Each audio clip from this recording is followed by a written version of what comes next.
தேவதை அவள் தானே எங்கள் புன்னகை.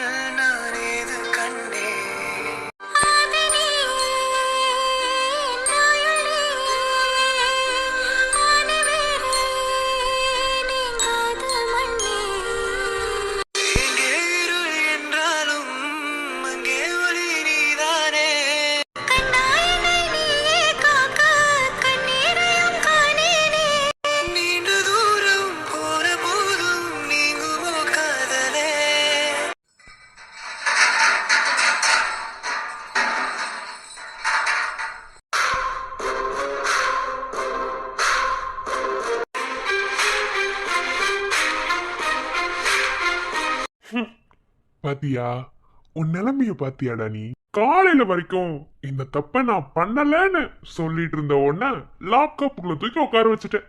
எஃப்ஐஆரும் ஃபைல் பண்ணிட்டேன். இப்போ நீ ஏன் கஸ்டடி, உன்னை நான் என்ன வேணும்னாலும் பண்ணலாம். உன் லாயர் சொன்ன மாதிரி உன் மேல கை வைக்க கூடாது, அதை பண்ணக்கூடாது, இதை பண்ணக்கூடாதுன்னு சொல்றதுக்கெல்லாம் இங்க யாருக்கும் உரிமை கிடையாது. என்ன, நான் என்ன வேணும்னாலும் பண்ணுவேன்.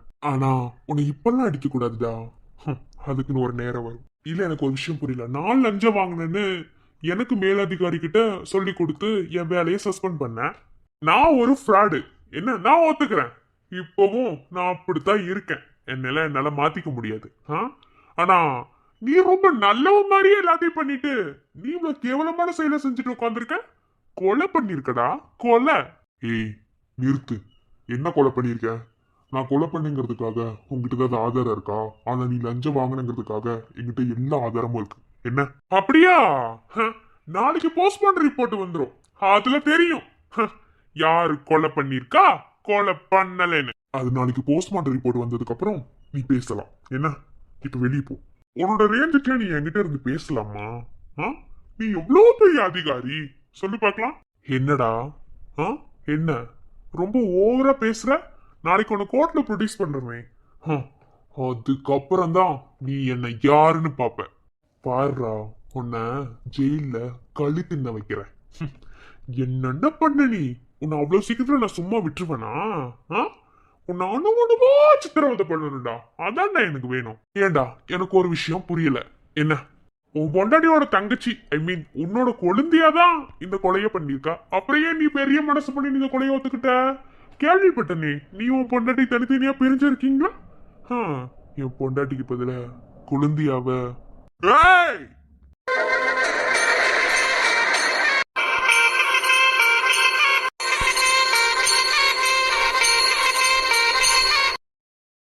என்ன என்னங்கிற? நீ என்ன பேசினாலும் பொறுத்து போயிட்டு இருக்கேன்னு நினைச்சிட்டு இருக்கியா?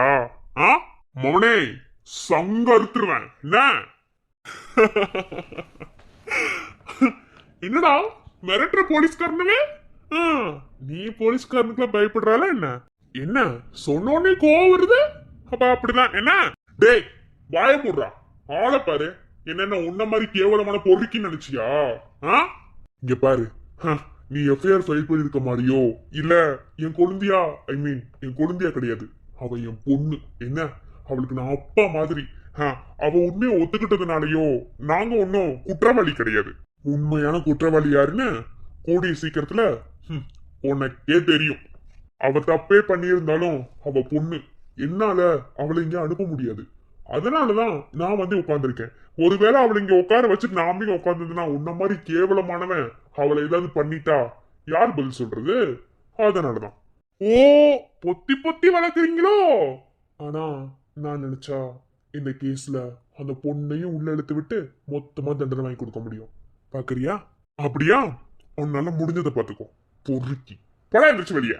போலீஸ்காரனுக்கு உன்னால மரியாதை கொடுக்க முடியல. இது எல்லாத்துக்கும் நீ அனுபவிப்ப. நாளைக்கு கோர்ட்ல சந்திப்போம். சார், என்ன சார், நார்த் ஸ்டேஷன்ல இருந்து கால் பண்ணாங்க. ஏதோ செயின் ஸ்நாச்சிங் ஆயிடுச்சான். அதை பத்தி. ஏன் வேற யாரையும் போடலையா? நீங்க போய் பாத்துக்கோங்க. சார், நீங்க தானே சார் இன்ஸ்பெக்டர், உங்களை தான் அதை என்னன்னு பார்க்க சொன்னாங்க.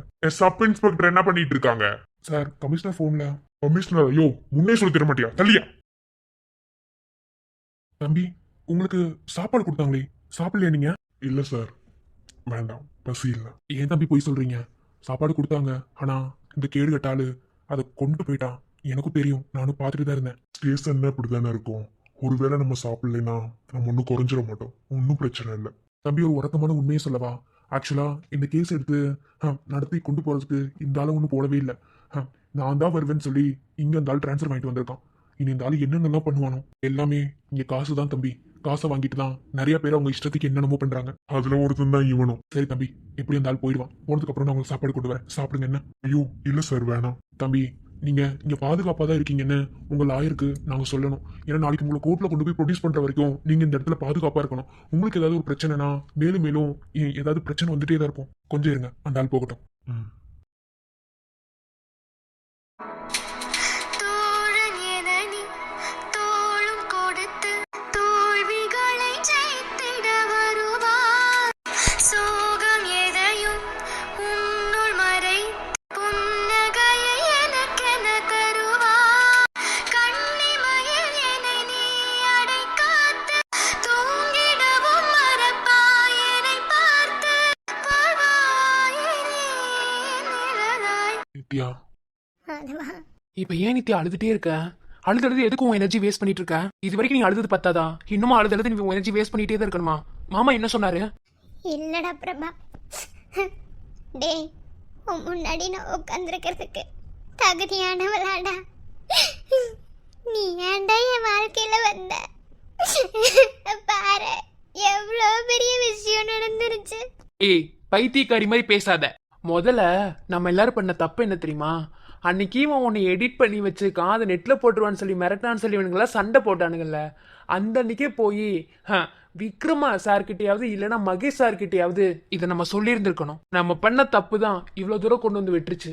என்ன அப்பவே சொன்னேன், இந்த உட்காந்துருக்கான் பாரு தடிமாடு. அன்னைக்கே சொல்லியிருந்தா கூட ஏதாவது ஒரு பிரச்சனை ஒரு முடிவுக்கு வந்துடும். சரி விட, அன்னைக்கு சொல்ல முடியல.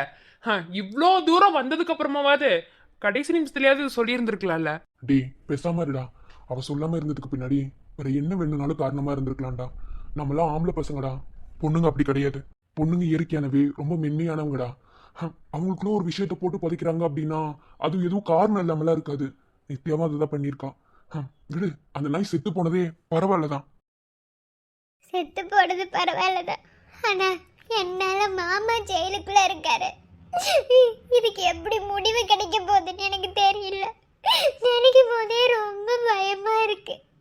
நான் எவ்வளவு பெரிய தப்பு பண்ணிருக்கேன் பாத்தியா மாதவா?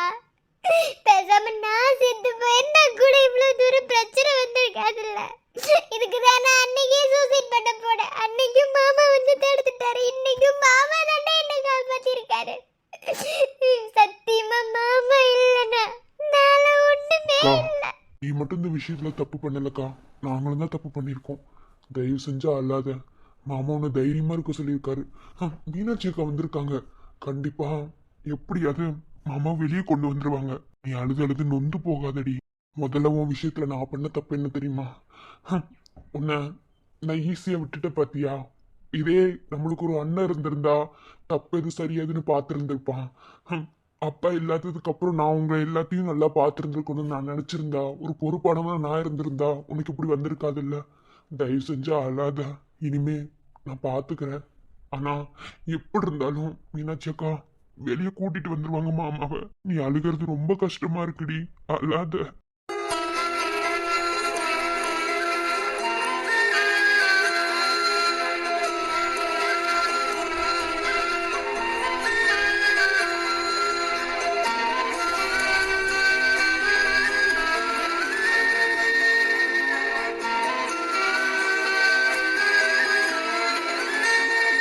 ஒரு விஷயத்த நினைச்சு நீ சந்தோஷப்பட நித்யா.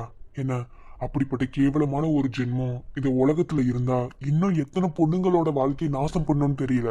அந்த விதத்துல அவன் உயிரோட இல்லைங்கிறத நினைச்சு நீ சந்தோஷப்படு. ஆனா இதுக்கான உண்மையான குற்றவாளிய கண்டிப்பா நம்ம கண்டுபிடிப்போம். அதுக்காக நீ அழுது உன் மனசை காயப்படுத்திக்காத. அவன் வாயில வந்த நுரைக்கு நீ காரணம் இல்லைன்னு உனக்கு தெரியும் போது நீ எதுக்கு பயப்படுற? இப்போ அந்த போலீஸ்காரன் மேடம் முத்துக்கு சொன்னதுக்கு பின்னாடி வேற ஏதாவது காரணம் இருக்கலாம். அதனால நீ கவலைப்படாம எதையும் பத்தி யோசிக்காம தைரியமா இரு. நாளைக்கு கேஸ் கோர்ட்டுக்கு வருது. நாளைக்கு நமக்கு சாதகமா ஏதாவது ஒன்னாவது நடக்கும். நிஜமாவே ஒரு விஷயத்துல உன்னை பாராட்டலாம். என்ன ஏன்னா அப்படி ஒரு பொறுக்கி நீ உயிரோடவே இருக்கக்கூடாதுன்னு சொல்லி தள்ளிவிட்ட. ஆனா அவன் இந்த உலகத்திலே இருக்கக்கூடாதுன்னு நினைச்ச ஆள் யாருன்னு தெரியல. ஆனா அவங்க பண்ணது தப்பா கூட இருந்திருக்கலாம். பழி உன் மேல விழுந்ததுக்கும் இப்படி ஒரு காரணமா இருந்திருக்கலாம். ஆனா இது எல்லாத்துக்கும் சீக்கிரமாவே விட கிடைக்கும். நீ அல்லாத இதுல உன் தைரியத்தை கூட பாராட்டல நித்யா. என்ன இதே உன் இடத்துல வேற யாராவது இருந்திருந்தாங்கன்னா அவன் என்ன சொன்னானோ அது கேட்டுட்டு அதுக்கு இறங்கி போயிருப்பாங்க. ஆனா நீ அப்படி பண்ணல பத்தியா. ஸோ உன் தைரியத்துக்கு ஒரு ஹார்ட்ஸ் அப். ப்ளீஸ் கவலைப்படாத. டேய் எல்லாரும் கொஞ்சம் போங்க, நான் அவகிட்ட தனியா பேசணும்.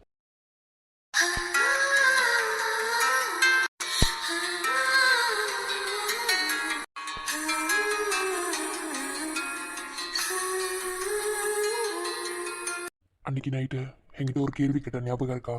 இன்னைக்கு ஒரு நைட் மட்டும் என் கூட ஸ்பெண்ட் பண்ணுங்க. அதுக்கான அர்த்தம் என்ன, அதுக்கான காரணம் என்னன்னு எனக்கு இப்போதான் புரியுது. ஆனா முழுசா அர்த்தம் புரியல. அதுக்கு நீ தான் ஆன்சர் சொல்லணும். இந்த விஷயத்துல தப்பு என்னமோ என் மேலதான். நான் தான் தேவையில்லாம நிறைய விஷயங்களை நிறைய தப்பு பண்ணிட்டேன். ஆனா அந்த அயோக்கிய ராஸ்கல் எந்த அளவுக்கு பண்ணுவான்னு எதிர்பார்க்கல. கடைசி வரைக்கும் அவன் மனசை மாத்திக்கிற மாதிரியே இல்லை. உன்னை உண்மையா லவ் பண்ண மாதவா. உன் கூட நான் எவ்வளோ சண்டை போட்டாலும் எவ்வளோ பேசாம இருந்தாலும் நீ என் மனசுக்குள்ள அவ்வளோ அனித்தனமா இருந்த. அன்பு இருக்கிற இடத்துல தான் அதிகமாக சண்டை வரும்னு சொல்லுவாங்க. அதனால தான் உன் கூட சண்டை போடுவேன். ஆனால் உன் மேலே லவ் இல்லை. எந்த ஒரு பொண்ணுக்குமே தன் மனசுக்கு பிடிச்சவன் தன்னை விரும்பி தொடணும்னு தான் ஆசைப்படுவேன். அதுக்கு முன்னாடி வேற யாரும் அவளை எப்படி யூஸ் பண்ணுறேன்னு நினைச்சாலும் அவள் அதுக்கு அக்செப்ட் பண்ண மாட்டா. எனக்கும் அப்படிதான் இருந்துச்சு. அவன் என்ன அதுக்காக கூப்பிடும் போது எனக்கு நீ மட்டும்தான் நினைப்புல இருந்த. அதனாலதான் எப்படியோ அவன் நம்மளை தொடுவான். அதுக்கு முன்னாடியே மாதவன் கூட ஒரு தடவையாவது வாழ்ந்தணுன்ற எண்ணத்துலதான் நான் ஒன்னு அன்னைக்கு எப்படி கூப்பிட்டேன். ஆனா அந்த இடத்துலயே நீ என் மனசுல எவ்வளோ உயர்ந்துட்ட தெரியுமா? இடத்துல வேற யாராவது இருந்திருந்தா அது வேற மாதிரி யூஸ் பண்ணி இருந்திருப்பாங்க. ஆனா நீ நிஜமாவே ரொம்ப ரொம்ப நல்லவன்டா. நீ இன்னும் கிடையாது. உன் குடும்பத்துல இருக்க அத்தனை பேருமே அவ்வளோ நல்லவங்க. எனக்கு விக்ரம் மாமாவை தான் ரொம்ப பிடிக்கும். அவரை நான் மாமா மாதிரி நினைக்கல, அப்பா மாதிரி நினைக்கல. அதனாலதான் மாதவா அன்னைக்கு நான் அப்படி நடந்துக்கிட்டேன். எனக்கு வேற வழி தெரியல மாதவா. அன்னைக்கு சொன்னதை இப்பவும் சொல்லுவேன். என்ன அது எப்பவும் அப்படிதான் சொல்லுவேன். லவ் பண்றேன்னா அதுக்காக உன்னோடது எல்லாமே எனக்கு வேணும்னு நான் எதிர்பார்க்கல. உண்மையா லவ் பண்றவன் அப்படிலாம் எதிர்பார்க்க மாட்டான். நீ கவலைப்படாத. என்ன சீக்கிரமா இந்த பிரச்சனையில இருந்து உன்னை வெளியே கொண்டு வந்துருவான். உன் விஷயத்துல நான் பண்ண தப்பு என்ன தெரியுமா? நீ எந்த அளவுக்கு என்கிட்ட உரிமை எடுத்துக்கிட்டியோ அந்த அளவுக்கு நான் உங்ககிட்ட உரிமை எடுத்துக்கல. காரணம் லவ் பண்ற பொண்ணுங்கிற அந்த ஒரு இதுல மட்டும்தான். நான் உங்ககிட்ட உரிமை எடுத்திருந்து உன் பிரச்சனை என்னன்னு அடிச்சு மிரட்டி கேட்டிருந்தா கூட நீ சொல்லியிருந்திருப்பியா என்னமோ. நான் பண்ண தப்பு அதுதான். இதுக்கு மேல இனிமே நான் அப்படி இருக்க மாட்டேன். எந்த அளவுக்கு நீ என் மேல உரிமை எடுத்துக்கிறியோ அந்தையும் தாண்டி உன் மேல நான் உரிமை எடுத்துப்பேன். நீ கவலைப்படாத. ஏன்னா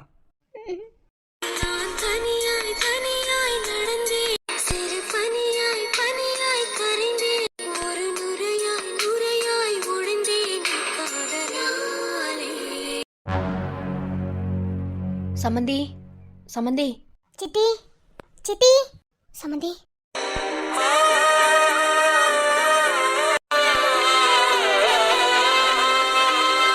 என்ன மன்னிச்சிருங்க சமந்தி. ஐயோ சமந்தி, கையை கீழே போடுங்க. உங்க முகத்துல முடிக்க கூட நல்லா தகுதியானவளான்னு எனக்கு தெரியல.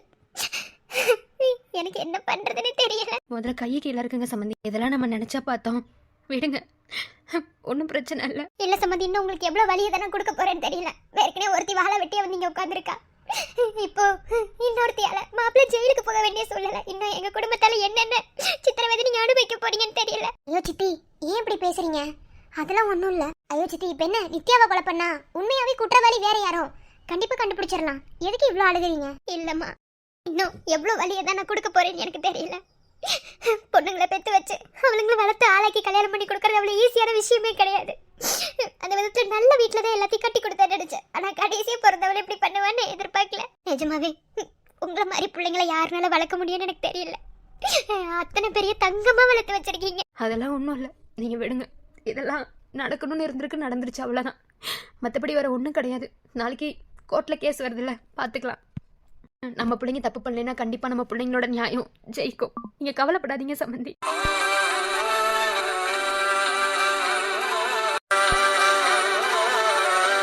எனக்கு அந்த பொண்ணு மீனாட்சியும் அனிதாவையும் பார்க்கணும். வாங்க சம்மந்தி, நான் கூட்டிட்டு போறேன். மா, அப்பா. ஏற்கனவே அப்பா ஹார்ட் பேஷண்ட்டடா. இது அவர்கிட்ட சொன்ன அவர் தாங்க மாட்டார். அதனால் ஹரியையும் அவரையும் வீட்டில் விட்டுட்டு குழந்தைங்கள பார்க்க சொல்லிட்டு வந்துட்டேன். உன் அப்பாவுக்கு மட்டும் விக்ரம் ஜெயிலில் இருக்கான்னு தெரிஞ்சது, அவ்வளோதான். என்ன பண்ணுவார்னே தெரியாது. அதனால தானே எதுவுமே பேசாமல் ஹாதிராவை கூட்டிகிட்டு வந்துட்டேன். ரொம்ப சந்தோஷமா. நீங்க அப்பா கிட்ட சொல்லாம இருந்தீங்களா, அதுவே போதும். நீங்க கவலைப்படாதீங்க.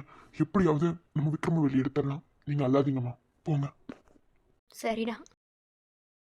விஜய், விசாரணை தானே கூட்டிட்டு போனதா சொல்லி சொன்னீங்க, என்னது இது? இங்க பாரு, இப்பவும் நம்ம ஒன்றும் குற்றவாளி கிடையாது. என்ன, நிஜமாவே கொன்னது யாருன்னு நாளைக்கு கேஸ் கோர்ட்டுக்கு வந்ததுக்கு அப்புறம் தான் தெரியும். கோர்ட்ல கேஸ் நடக்கும் போது தான் யாரும் உண்மையான குற்றவாளின்னு கண்டுபிடிக்கவே முடியும். போங்க விஜய். சரி, இப்போ விக்ரம் சேஃபா தானே இருக்காரு? அதெல்லாம் அவன் சேஃபாக தான் இருக்கான். அவனை எந்த துன்புறுத்தலும் பண்ணக்கூடாதுன்னு சொல்லி மீனாட்சி லாயர் கோர்ட்ல இருந்து லெட்டர் வாங்கி கொடுத்துருக்காங்க. ஆனா சத்தியமா சொல்றேன், இந்த பிரதீப் அப்படி பண்ணுவான்னு கொஞ்சம் கூட எதிர்பார்க்கல. எனக்கு ரொம்ப கேவலமா இருக்கு அவ கூட பழகினது நினைச்சா. அவளே ஒரு கேவலமானவ. அவ கூட பிறந்தவ மட்டும் நல்லா இருப்பானா என்ன? நான் போய் அவகிட்ட இந்த கேஸை வாபஸ் வாங்க, நமக்குள்ளே பேசி முடிச்சுக்கலாம்னா இப்படி பண்ணிட்டா. ஆனா அவன் இறந்து போயிருப்பான்னு, அதுக்கு நித்யா காரணமா இருப்பான்னு நான் எதிர்பார்க்கலாதீரா. விடுங்க விஜய், அவ்வளோ கேவலமானவன் இந்த உலகத்துல இல்லாம இருக்கிறதே நல்லதுதான். யார் எதை நினைச்சு கவலைப்பட வேணாம். அந்த கடவுள் இருக்காரு, உண்மையான குற்றவாளிய கண்டிப்பா கொண்டு வந்து கோர்ட்ல நிப்பாட்டுவாரு. பாப்பாங்க ஹரி மாமா பாப்பா 2 பேரும், அப்ப ஹரியோட பாப்பா, ஹரியோட புருஷன் எல்லாரும் நம்ம வீட்டில் தான் இருக்காங்க. ஹரி வரேன்னு தான் சொன்னான். நான் தான் விட்டுட்டு வந்தேன், நாளைக்கு வான்னு சொல்லிட்டு. என்னடி, இன்னும் சாப்பிடலையாம்மா? பொடி சாப்பிடு. வேணாம் வருதுலா, போங்க அரஞ்சன் வையி. என்ன இப்படி ஆளாளுக்கு ஒவ்வொருத்தரும் ஒவ்வொரு இதுல போயிட்டு சாப்பிட மாட்டேன்னு சொன்னீங்கன்னா, இங்க பாரு, நாளைக்கு நடக்க போற பிரச்சனை சமாளிக்கிறதுக்காகவாது இன்னைக்கு நமக்கு தெம்பு வேணும், புரியுதா? சாப்பிடு. ஏண்டி நம்ம குடும்பத்துக்கு மட்டும் ஏதாவது பிரச்சனை வந்துக்கிட்டே இருக்கு? ஏதாவது நிஜமாவே ப்ராப்ளமாக இருக்குமாடி? இங்கே பாரு, யார் குடும்பத்தில் தான் பிரச்சனை இல்லை சொல்லு. யாராவது வெளியே சொல்கிறாங்களா? அப்படியே மேலோட்டமாக சமாளிச்சுட்டு வாழ்ந்துட்டு தான் இருக்காங்க. ஸோ அதே மாதிரி குடும்பத்தில் பிரச்சனை இருந்தால் வாழத்தான் வேணும், சமாளிக்கத்தான் வேணும். அதுவும் பொண்ணுங்களுக்கு பிறந்த வீட்லேயும் பிரச்சனை தான், புகுந்த வீட்லேயும் பிரச்சனை தான். ஏன்னா எல்லாத்தையும் சமாளித்து வாழ்ந்து தான் ஆகணும். நீ முதல்ல சாப்பிடு. பசியே இல்லடி, வேணாம். இப்போ நீ சாப்பிட்டே நான் சரணை கூப்பிடுவா. மேல மீனாட்சி லாரிட்ட பேசிட்டு இருக்காங்க. சரி, அதெல்லாம் இருக்கட்டும். நான் மறந்தே போயிட்டேன். ஏன்டி சம்பந்தமே இல்லாம இங்க வந்து உட்காந்துருக்க நீ? ஒன்றும் இல்லடி, அம்மா கூட இருக்கணும் போல இருந்துச்சு, அதான். ரொம்ப டிஃப்ரெண்டா பண்ற சந்தியா. இங்க பாரு, உன்னை விட நான் வயசுல சின்னவதான், இருந்தாலும் உனக்கு சொல்ற அட்வைஸ் இதுதான். நம்மள மாதிரி கல்யாண பொண்ணுங்களுக்கெல்லாம் அம்மா வீடுங்கிறது ஒரு விருந்தாளி வீடு மாதிரி. என்ன, அந்த விதத்துல நம்ம கூட பிறந்தவன் நம்ம தம்பி ஆயிட்டான். அவன் ஒன்றும் நம்ம எதுவும் கேட்க மாட்டான். ஆனாலும் நம்மளோட கடமையில இருந்து நம்ம எப்போதுமே மாறக்கூடாது. புகுந்த வீடு தாண்டி நம்மளுக்கு எல்லாமே. அதுவும் உனக்கு அமைஞ்சிருக்க புருஷனாகட்டும், எனக்கு அமைஞ்சிருக்க புருஷனாகட்டும், நம்மள தங்க தேர்ல வச்சு தாங்காத ஒரு குறை தான். அப்படி பார்த்துக்கிறாங்க. உனக்கு சண்டையா இருக்கட்டுமே, அங்கே இருந்து சமாளி. எதுக்கு இங்கே வந்து உட்காந்துருக்க? ஏய், சண்டையெல்லாம் ஒன்றும் இல்லடி, எனக்கு அம்மா கூட இருக்கணும் போல இருந்தது, அதனால தான் வந்தேன். இதை நான் அவர்கிட்டயே சொல்லிட்டு தான் வந்தேன். திரும்பவும் மறுநாள் நான் இங்கே வந்ததுக்கப்புறம் என்னை பார்க்க வந்தார். அப்பயே சொல்லி தான் அனுப்புனேன். உங்களோட நடவடிக்கையில் கூட எனக்கு டிஃப்ரெண்ட் தெரியுது, பட் என்னன்னு தெரில. சரி, முதல்ல சாப்பிட. அம்மா வேற உனக்கு உடம்பு சரியில்லைன்னு சொன்னாங்க. ஏதோ வாமிட் எடுத்துட்டு தலை சுற்றி கீழே விழுகிறேன்னு சொன்னாங்க. ஏன் நிற்க அந்த விஷயத்த சொல்லும் போது பொத்துனி கீழே விழுந்தேன். ரொம்ப வீக்காக இருக்கேன்னு நினைக்கிறேன். ஹாஸ்பிட்டல் போகலாமா? அதெல்லாம் ஒன்றும் இல்லடி, அதெல்லாம் நார்மலாக இருக்கிறதா, விட. சரி, சாப்பிட. ஐயோ சந்தியா, நீ என்ன பண்ணிட்டு இருக்க? உனக்காக சாப்பிடலைனாலும் வயிற்றில் பாப்பா இருக்கு, மறந்துட்டியா? சரி, பாப்பாக்காகவாது சாப்பிட்டு தான் ஆகணும். நான் பட்னியாக இருந்தாலும் பரவாயில்ல, என் குழந்தை பட்னியாக இருக்கக்கூடாது. சாப்பிட்லாம். டாக்டர் வேற ரொம்ப டிப்ரெஷன் ஆகக்கூடாதுன்னு சொல்லியிருக்காங்க. எந்த ஒரு டென்ஷனும் இருக்கக்கூடாது, எந்த டிப்ரெஷனும் இருக்கக்கூடாதுன்னு தான் அங்கேருந்து இங்கே வந்தேன். கொஞ்சம் நார்மலாக இரு சந்தியா, பிரச்சனை எல்லாம் சரியாகும். முதல்ல சாப்பிட்லாம். சரி கொடு, நான் சாப்பிட்றேன். நீ சாப்பிட்டியா? இல்லடி, அவர் சாப்பிடல, அதனால நானும் சாப்பிடல. எனக்கு இவ்வளோ அட்வைஸ் தெரியல, நீயும் சாப்பிட்ருக்கணுமா இல்லையா? சரண் சாப்பிட்டாரா? அவங்க 2 பேருமே சாப்பிடல. அவங்க லாயர் கூட பேசிகிட்டு இருக்காங்க. எப்படியும் லாயர் சாப்பிடும் போது அவங்களும் சேர்ந்து சாப்பிட்ருவாங்க. அப்போ நானும் சாப்பிட்டுக்கிறேன், நீ சாப்பிடு. இன்னும் அக்கா வேற சாப்பிடல, அவளையும் சாப்பிட வைக்கணும். நீ சாப்பிடு, நான் போய் அவளை சாப்பிட வைக்கிறேன். மேம், இப்போ நாளைக்கு கேஸ் கோர்ட்டுக்கு வந்துடும். நாளைக்கே ஏதாவது கண்டுபிடிக்க முடியுமா? முதல்ல கோர்ட்ல என்ன நடக்கும் ஏது நடக்குங்கிறத நான் இப்பவே சொல்லிடுறேனே. அதாவது கோர்ட்டை பொறுத்தளவில் அங்கே ஆதாரங்கள் மட்டும்தான் செல்லுபடியாகும். நம்ம ஒப்படைக்கிற ஆதாரத்தை வச்சு தான் குற்றவாளி யாருன்னே சர்ச் முடிவு பண்ணுவாங்க. அந்த விதத்தில் இப்போதைக்கு நீங்கள் என்கிட்ட கொடுத்த ஆதாரங்கள் இது போதுமானதாக இருக்குமான்னு எனக்கு தெரியல. ஆனால் ஆப்போசிட்டில் இருக்கவங்களோட ஆதாரம் ரொம்ப ஸ்ட்ராங்காக இருக்குது. அது மட்டும் இல்லை, நாளைக்கு தான் போஸ்ட்மார்ட்டம் ரிப்போர்ட் வரப்போகுது. அந்த போஸ்ட்மார்ட்டம் ரிப்போர்ட்டில் என்ன இருக்குது ஏது இருக்குங்கிறத நாளைக்கு அதை வாங்கி பார்க்கும்போது தான் தெரியும். நான் கேள்விப்பட்டிருக்கேன், போஸ்ட்மார்ட்டம் ரிப்போர்ட்டை மாற்றலாம் முடியுமா என்ன? ரொம்பவும் லாஜிக்கான ஒரு கேள்வி, சிந்திக்கக்கூடிய கேள்விதான். இப்போ ஒருத்தவங்க நான் கொலை பண்ணலை, நான் குற்றவாளி இல்லைன்னு நிரூபிக்கிறதுக்கு ஆதாரங்கள் கோர்ட்டில் கொடுக்குற மாதிரி அந்த உண்மையை மூடி மறைக்கவும் பணங்கிறது செலவழிக்கப்படுது. மேம் எங்களுக்கு அது புரியுது, ஆனால் எப்படியாவது வெளியே கொண்டு வரதானே பார்க்கணும். ஒன்னே ஒன்று சொல்கிறேன், அதாவது எடுத்த உன்னையுமே ஒரு கேஸில் ஜெயிக்க முடியும் அப்படின்னா இல்லை. எதுக்கு வாய்தாவாக வாங்கிட்டு இருக்காங்கன்னு தெரியலையா? நான் சொன்ன மாதிரி பொறுமையாக அமைதியாக இருங்க. கண்டிப்பாக உண்மையான குற்றவாளியை நான் கண்டுபிடிச்சே தீர்வேன். இப்போதைக்கு என்கிட்ட போதுமான ஆதாரங்கள் கிடையாது.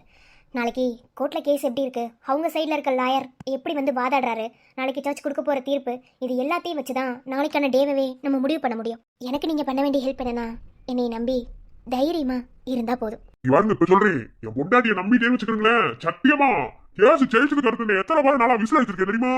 புருஷர், உங்களால வாயை முடிக்கிட்டு பேசாம இருக்கவே முடியாதா புருஷர்? ஏன் புருஷ் இப்படி பண்ணிட்டு இருக்கேன்? என்னடி ஐஎஸ்லாம் பேசுற? எல்லா ஸ்லாங் வரும் புருஷ், வாய் பொத்திட்டு இருங்கோ. நல்லா காமெடி பண்றீங்கனே. இப்ப நீங்க பண்றீங்களே அதை விடவா? உங்களை நாங்க நம்பாம வேற யார் மேடம் நம்ப போறோம்? நாங்க நம்பிக்கையோட காத்துக்கிட்டு இருக்கோம். கண்டிப்பா நம்ம பக்கம் தான் நியாயம் இருக்கும்னு நினைக்கிறேன். அவ்வளவுதான், பி கான்ஃபிடென்ட். ஓகே, சரி அனிதாங்க.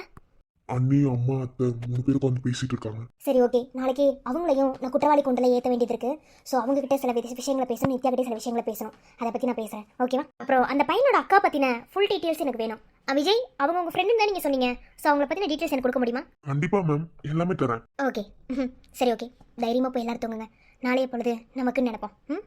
ஓகேங்க மேம். கண்மூடிடு பூவிழிமானே, தாலாட்டிட பாடுற நானே, என் தோள்களும் தூளியும் தானே, ஆராரோ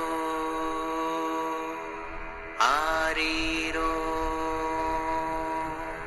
நலவோட சேர்ந்து பனி காத்தும் வீச, ஓம் காதில் எதமா தாலாட்டு பாட. அவ்வளவு தூரம் சொன்னனே, எதையாவது காதுல கொடுத்து கேட்டியா? இப்ப பாரு, இந்த உலகத்திலே நீ இல்ல. ஆனா உன்னை கொன்னவங்களுக்கு கண்டிப்பா அக்கா தண்டனை வாங்கி தருவேன். அது வரைக்கும் உன் ஆத்மா சாந்தி அடையக்கூடாதுடா. எவ்வளோ கஷ்டங்கள் எவ்வளோ துயரங்களை தாங்கி நான் இங்க வாழ்ந்துட்டு இருக்கேன்னு எனக்கு தான் தெரியும். எனக்குனே இருந்தது நீ மட்டும்தான். புருஷன்னு சொல்லிட்டு ஒருத்தர் இருந்தான், அவனும் இல்ல, இப்ப நீயும் இல்ல, தன்னந்தனியா விட்டுட்டு போயிட்டல. ஆனா கண்டிப்பா உன் சாவுக்கு நான் தண்டனை வாங்கி தருவேன். நாளைக்கு கோர்ட்டுக்கு கேஸ் வருது. நாளைக்கு தான் உண்மையான பிரதிபா யாருன்னு எல்லாருக்கும் தெரிய போகுது.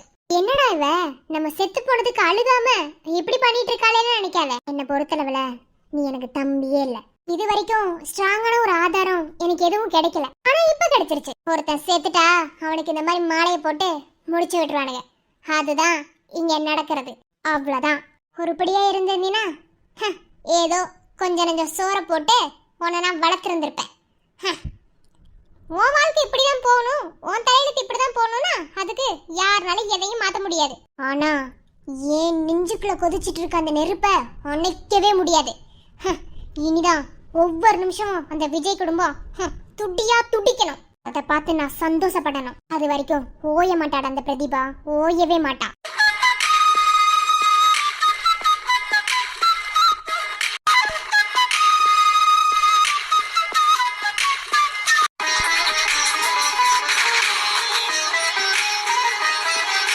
மேடம் உட்காருங்க உட்காருங்க, எந்திரிக்கலாம் வேணாம். என்ன அனிதா, சாப்பிடலன்னு சொன்னாங்க.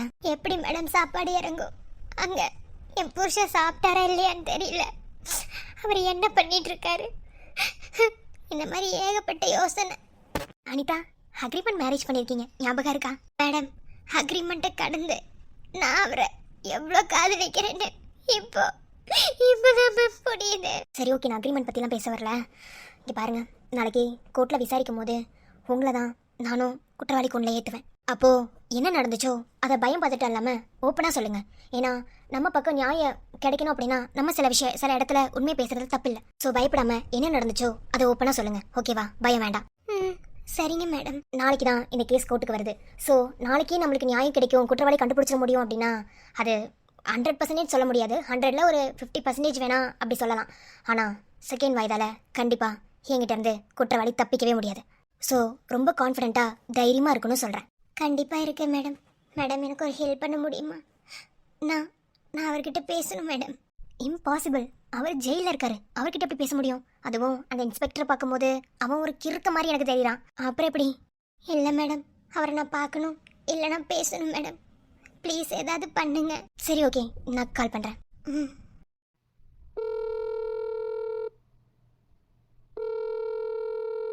Hello ma'am. Ma'am sorry for the disturbance. நான் விக்ரமோட அட்வொகேட் பேசுகிறேன், சரவணன் மீனாட்சி. அதெல்லாம் ஒன்றும் இல்லை மேம், சொல்லுங்கள். மேம் தப்பாக நினச்சிக்காதீங்க, இது தப்புன்னு எனக்கு தெரியும். இருந்தாலும் சுச்சுவேஷன் கொஞ்சம் அப்படி. பரவாயில்ல மேம், சொல்லுங்கள். ஒன்றும் இல்லை மேம், விக்ரமோட ஒய்ஃப் அனிதா விக்ரம் கிட்ட கொஞ்சம் பேசணும்னு சொன்னாங்க. அதான். இது உங்கள் ரூல்ஸ் படி தப்புன்னு எனக்கு தெரியும். ஆனால் இப்போது அவங்க கொஞ்சம் பேசணும்னு சொல்கிறாங்க. அதான் மேம். குற்றவாளிகளுக்கே என்னென்னமோ பண்ணிகிட்டு இருக்காங்க மேம் போலீஸ் ஸ்டேஷனில். ஒருவேளை வசதியானவங்களா இருந்தா அவங்களுக்கு ஏசி முதக்கிட்ட வச்சு நிறைய இது பண்ணிட்டு இருக்காங்க மேம். தப்பே பண்ணாம எதுக்கு மேம்? அதெல்லாம் ஒன்றும் இல்லை, கண்டிப்பாக ஃபோன் கொடுக்குறேன். Thank you so much ma'am. இந்தாங்க உங்கள் ஹஸ்பண்ட், நீங்கள் பேசிட்டு கூப்பிடுங்க, நான் அங்கிட்டு இருக்கேன். Okay ma'am. உங்கள் ஒய்ஃப் சார், நீங்கள் பேசிட்டு சொல்லுங்கள், நான் அந்த ஆள் வரலான்னு பார்க்குறேன். Okay? Thank you ma'am. Vikram.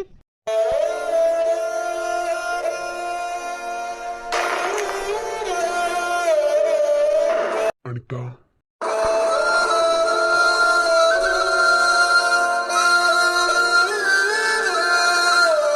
Vikram. Vikram எப்படி இருக்கீங்க விக்ரம்? ஏன் அழுகுற? நான் நல்லா தான் இருக்கேன். காலையில தானே பார்த்தேன். எனக்கு என்ன? இல்லை விக்ரம், நீங்க கவலைப்படாதீங்க. நாளைக்கு எப்படியாவது உங்களை வெளியே எடுத்துடலாம். அல்லாதடி, எனக்கு ஒன்றும் இல்லை. எப்படிப்பட்ட மனுஷன் நீங்க? எவ்வளவு வசதியா வாழ்ந்தவரு, எப்படி உங்களை அங்க கோசக்கடியில போட்டுட்டு என்ன மன்னிச்சிருக்க விக்ரம். அல்லாத அனிதா, எனக்கு இருந்தாலும் யாரா இருந்தாலும் இப்படி ஒரு நிலைமையில இருந்துதான் ஆகணும். அதெல்லாம் ஒன்றும் இல்லை. சாப்பிட்டியா? நான் சாப்பிட்டேன். நீங்க சாப்பிட்டீங்களா? போய் சொல்லாத. இல்ல விக்ரம், நான் சாப்பிட்டேன் விக்ரம். நான் சாப்பிட ரெண்டாவது விஷயம். நீங்க சாப்பிட்டீங்களா விக்ரம்? உங்களை ஏதாவது அடிச்சாங்களா? ஏதாவது பேசினாங்களா விக்ரம்? இங்க பாரு, என்னை யாரும் அடிக்கல, எதுவும் பண்ணல. நான் என்ன சாப்பிடல. நீ போய் ஃபர்ஸ்ட் சாப்பிடு போ. நான் சாப்பிட்டுக்கிறேன் விக்ரம். அங்க உங்களுக்கு ஏதாவது பிரச்சனைன்னா சொல்லுங்க. எனக்கு எந்த பிரச்சனையும் இல்லை. என்ன, நாளைக்கு நம்ம கோர்ட்ல பார்க்க போறோம். அப்புறம் என்ன? இப்படி ஒரு நிலைமையில உங்களை கொண்டு வந்து விட்டுட்டேனே, எனக்கு என்ன சொல்றதுன்னே தெரியல.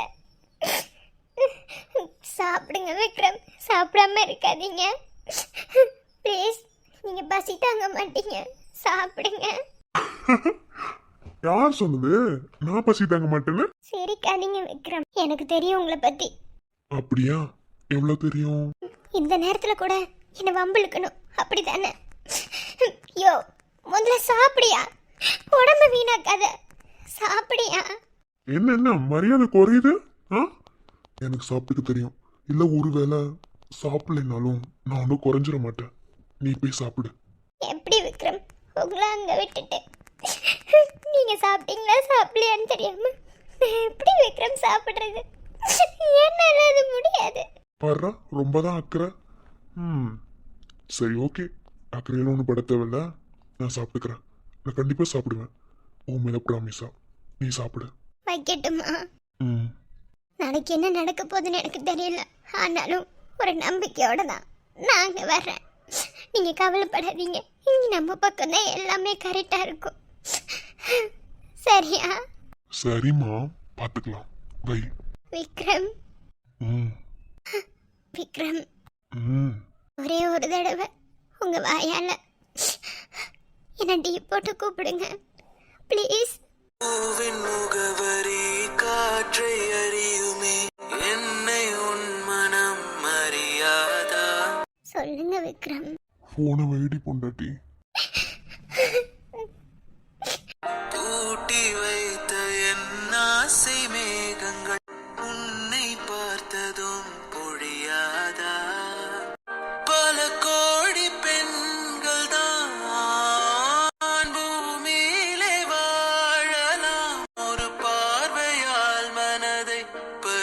சென்றவள் நீயடி.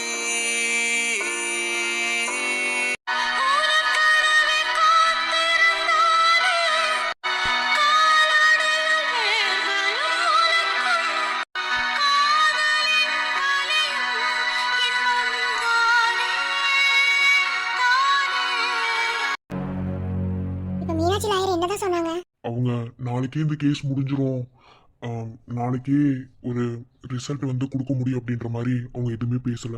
என்ன சரண், அவங்கள நம்பி தானே நம்ம உள்ள இறங்கியிருக்கோம். இங்க பாரு, இப்போதைக்கு அவங்க எல்லா ஆதாரத்தையும் ஸ்ட்ராங்கா வச்சிருக்கிறதுனால நம்மளால ஒன்றும் பண்ண முடியாது. இப்ப மீனாட்சி மேடம் என்ன சொல்றாங்கன்னா, அவங்க கிட்ட ஆதாரம் ஸ்ட்ராங்கா இருக்கு, என்கிட்ட போதுமான ஆதாரம் இல்லைங்கிறாங்க. ஸோ ஆதாரத்தை தான் நம்ம திரட்டணுமே தவிர அவங்க கிட்ட மோதி ஜெயிக்க முடியாது. பார்க்கலாம் நாளைக்கு என்னதான் நடக்குதுன்னு. எதுக்குதான் நம்ம குடும்பத்துக்கு மட்டும் இப்படி அடுக்கடுக்கா பிரச்சனை வருதுன்னே தெரியல. ரொம்ப பயமா இருக்குடா. எதுக்கு சார்னு பயப்படுற? இங்க பாரு, நம்ம வீட்டு பொண்ணு நல்லது தான் பண்ணியிருக்கா, சரியா? ஒருவேளை அந்த கேடுகட்ட நாய் இன்னும் உயிரோட இருந்துச்சுன்னா இன்னும் எத்தனை பொண்ணுங்களோட வாழ்க்கை சீரழிக்கும்னு தெரியாது. ஆனா நம்ம வீட்டு பொண்ணு கொலை பண்ணல. உண்மையாவே ஏன் கொலை பண்ணது யாருங்கிறது தான் இங்க டவுட்டே. சரி, அதெல்லாம் இருக்கட்டும். நித்யா கிட்ட பேசுனீங்கல்ல, பேசும்போது அவங்க அவனை தூக்கி புதைக்கும் போது அந்த சைட்ல கேமரா ஆன்ல இருந்திருக்குமே, அதை அவங்க பார்க்கலையா? நான் எல்லாத்தையுமே கேட்டேன். அங்க கேமராவே ஆன்ல இல்ல. எப்போதுமே அந்த ஹோட்டல்ல ஒரு பர்டிகுலர் டைம்க்கு அப்புறம் கேமரா தன்னாலவே ஆஃப் ஆயிடுமாமா. அதனால அவங்க புதைச்சது இதெல்லாம் எதுவும் தெரியலன்னு சொன்னான். ஏய், எனக்கு ஒரு டவுட். அவனுக்கு பாய்சன் கொடுத்ததா தானே சொன்னாங்க? அப்படி ஒருவேளை பாய்சன் கொடுத்த அந்த பர்சன் கண்டிப்பா எல்லாத்தையும் பிளான் பண்ணி தான் பண்ணியிருக்கணும். டேய், இத்தனை சிசிடிவி ஃபுட்டேஜ் எடுத்தாங்கல்ல, அப்போ அவனுக்கு பாய்சன் கொடுத்துருக்காங்கன்னா அவன் ஒன்றும் ஜூஸு இல்லை ட்ரிங்க்ஸு இல்லை மில்க்கு, இது மூணுல எதிராவது ஒன்று தாண்டா அவனுக்கு மிக்ஸ் பண்ணி கொடுத்துருக்கணும். மில்க்ல கலக்கிறதுக்கு வாய்ப்பே கிடையாது, ஏன்னா அது கலர் தெரிஞ்சிடும். இல்லைனா ஜூஸ்ல கலந்து உனக்கு இருந்த சேம் டவுட் தான் எனக்கும். ஆனா கரெக்டா அந்த கொலை பண்ண நினைச்சவன் எப்படி இதுல தான் கொடுத்தான்னு நம்மளால சொல்ல முடியும்? அதுக்கான ஆதாரம் நம்ம கிட்ட எதுவும் இல்லைல்ல. ஏய் இல்ல, நித்யாங்க. பாவம் சரண், அவன் தூங்கியே ரொம்ப நாளுக்கு மேல ஆகுது. இன்னைக்கு தான் கொஞ்சம் தூங்கிட்டு இருக்கா. டேப்லெட் போட்டு தூங்கியிருக்கா. அப்படியா? சரி, மாதவனை கூப்பிடு. மாதவா, மாதவா, வரேன்டா. என்னடா? டேய், நான் கேட்கறதுக்கு ஒழுங்கா பதில் சொல்லு. இங்க பாரு, அன்னைக்கு டூர்ல லாஸ்ட்ல நீங்க எல்லாரும் மீட் பண்ணிக்கிறது ஃபயர் கேம்ப்னு சொல்லிட்டேன். அந்த ஃபயர் கேம்புக்கு அப்புறம் ஏதாவது குடிக்கிறதுக்கு கொடுத்தாங்களா? இல்லடா, ஃபயர் கேம்ப் ஆரம்பிக்கிறதுக்கு முன்னாடியே நாங்க சாப்பிட்டோம். சாப்பிட்டுட்டு தண்ணியில குடிச்சிட்டு எல்லாரும் அதுக்கப்புறம் தான் அந்த ஃபயர் கேம்ப் வந்து அப்படியே போய் படிச்சு தூங்கிட்டோம். டேய், அப்படி இல்ல. எப்படியும் அவன் ஒரு கேடு கட்டுவாங்கனால அவனுக்கு ட்ரிங்க்ஸ் பண்ற பழக்கம் இருந்திருக்கலாம். மேபி அந்த மாதிரி ஏதாவது. தெரியலடா, அண்ணன் இருந்தனால நான் ட்ரிங்க்ஸ் பண்ணல. ஸோ எனக்கு அது தெரியல. நாங்கள் எல்லாருமே முடிச்சதுக்கப்புறம் வந்துட்டோம். நானும் அண்ணனும் மட்டும் நித்யா கிட்ட மறுபடியும் கேட்டோம். கேட்கும் போது நித்யா சொன்னா இல்லை, அந்த மாதிரி எந்த இதுவும் இல்லை அப்படின்னு சொல்லி சொன்னான். அவ அப்ப சொல்லியிருந்தா கூட இன்னைக்கு அவன் செத்து போயிருக்க வேண்டிய அவசியமே இல்லடா. கொழுந்தனாரே, அப்படி கிடையாது. அந்த உயிர் இந்த உலகத்துல இருக்கிறது ஒண்ணுதான், இல்லாம இருக்கிறது ஒண்ணுதான். அவன் போன வரைக்கும் சந்தோஷம் தான். ஆனா இப்போ இந்த கேஸ்ல இருந்து தப்பிக்கிறதுக்காக நம்ம நிறைய ஆதாரத்தை எடுக்கணும். கோர்ட்ல ஆதாரம் மட்டும் செல்லுபடி ஆகும்னு லாயர் சொல்லிட்டாங்க. புரியுத நீ, ஆனா எனக்கு தெரிஞ்சு நாங்க எதுவும் பண்ணல. வேணும்னா அவன் ஃப்ரெண்ட்ஸ் கிட்ட வேணா கேட்கலனா. அப்போ அவன் ஃப்ரெண்ட்ஸ் எல்லாத்துக்கும் ட்ரிங்க்ஸ் பண்ற பழக்கம் இருக்கா? எல்லாருக்குமே இருக்கு. மேபி அவனும் கூட ட்ரிங்க்ஸ் அடிச்சிருந்திருக்கலாம். இங்க பாரு, நான் 3 விஷயம் தான் சொன்னேன். 4வது உங்ககிட்ட ஒரு விஷயத்த நான் சொல்லவே இல்லை. பாய்சனுங்கிறது பாலில் கலந்தா தெரிஞ்சிடும். ஜூஸில் மிக்ஸ் பண்ணாலும் அது டேஸ்ட்ல கூட வித்தியாசம் தெரியல.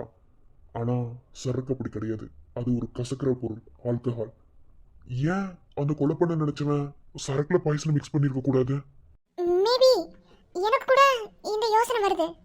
இங்க பாரு மாதவா, எப்படியும் நாளைக்கு கேஸ் அடுத்த ஹியரிங் தான் போகும், அது எனக்கு தெரியும். ஏன்னா போதுமான ஆதாரம் நம்ம கிட்ட கிடையாது.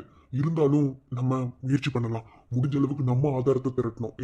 நீ என்ன பண்றனா, நாளைக்கு அவனோட ஃப்ரெண்ட்ஸ் எல்லாத்தையும் மிரட்டாம கொள்ளாம ஒருத்தனை மட்டும் மிரட்டி அவனுக்கு எல்லாத்தையும் மொத்தமா வரவை. நாளைக்கு அவனுங்களை விசாரிச்சோன்னா ஏதாவது நம்மளுக்கு கிடைக்கும். கண்டிப்பா. எப்படியாவது அண்ணனை வெளியே கொண்டு வந்துடணும்டா. அண்ணன் லாக்கப்ல பார்க்கும்போது ரொம்ப கஷ்டமா இருந்தது.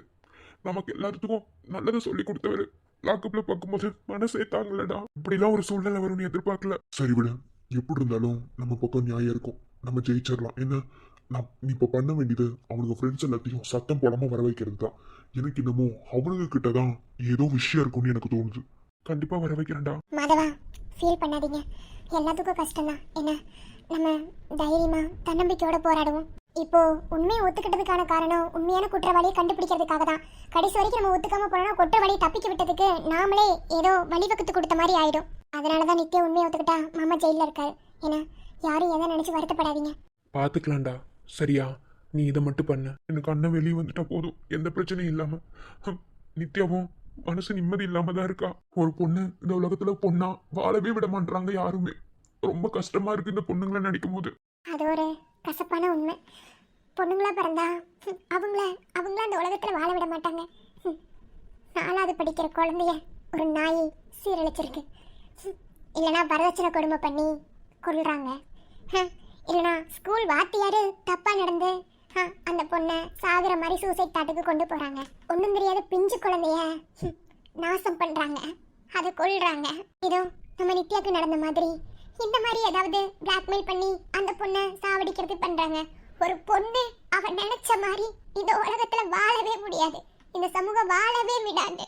இப்ப நடக்கிற கொடுமையெல்லாம் பார்க்கும்போது பெண்களுக்கு ஏன் சுதந்திரம் வாங்கி கொடுத்தாங்கன்ற அளவுக்கு வாழ்க்கை நினைக்க வைக்குது. ஏன்னா ஒவ்வொரு நாளைக்கு ஒவ்வொரு நிமிஷமும் ஏதாவது ஒரு பொண்ணு வாழ்க்கையில துயரப்பட்டுட்டு தான் இருக்கா. மற்றவங்களுக்கு நீதி கிடைக்குதுன்னு எனக்கு தெரியல, ஆனா கண்டிப்பா என் தங்கச்சிக்கு நீதி கிடைக்கணும். எனக்கு அந்த நம்பிக்கை இருக்கு. ஏய், போராடவே உருவான பாவைகளே, நாள் யாவுமே ஜெயமாகும் தேதியிலே உன் வேதனைகள் பனி போலே நீங்கிவிடும். நீரினில் கருதிடும் நீயை விடை தேடிட எழுந்திட வேண்டும். புகை மூடிய அடுக்களை நீங்கி பகை போக்கிட துணிந்திட வேண்டும். உலகமே சேருமே பெண்ணே வா போராடவே உருவான பாவைகளே, நாள் யாவுமே ஜெயமாகும் தேதியிலே.